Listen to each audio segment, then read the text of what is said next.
Hello, this is Beatrice and I am a student of University of El Salvador, and today I'm going to share with you my oral presentation what is about Unsolved Mystery, and I'm talking about Jack the Ripper. Well, Jack the Ripper was a killer who terrorized people in Whitechapel in London in 1888. At least 5 murders were attributed to him. Jack the Ripper um, may have been the worst killer in the history of London. Unfortunately, the killer was never identified. Due the way that the killer disposed of the victims' bodies, police thought it might have been a man instead of a woman because a woman couldn't have had enough strength to do something like that. Some others thought that the killer could have had an accomplice to make the murders.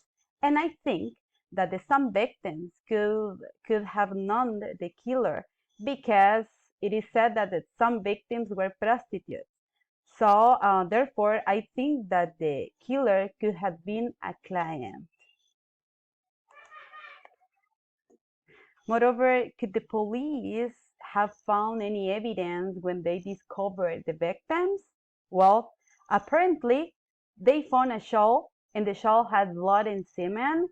So the police thought that the evidence might have been from Aaron Kominski, who was 23 years old Polish barber man who lived and worked there, but after a while they weren't any evidence um, again against Aaron.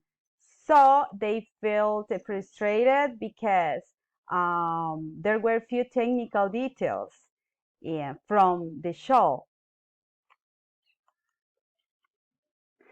I think that in those times were complicated to analyze evidence because they didn't have resources and technologies, and that's why the police must not have had the opportunity to resolve crimes as currently, and that was a disadvantage. The way that the murders were, I strongly think that the killer must have had a mental issue. And also, I was wondering if the scientists and the police investigators could have learned something from this case. And also, in this case, the killer has not been found. This might be the most important reminder: justice for the victims. Well, that was my presentation. Thank you for watching. Thank you for the attention. Bye bye.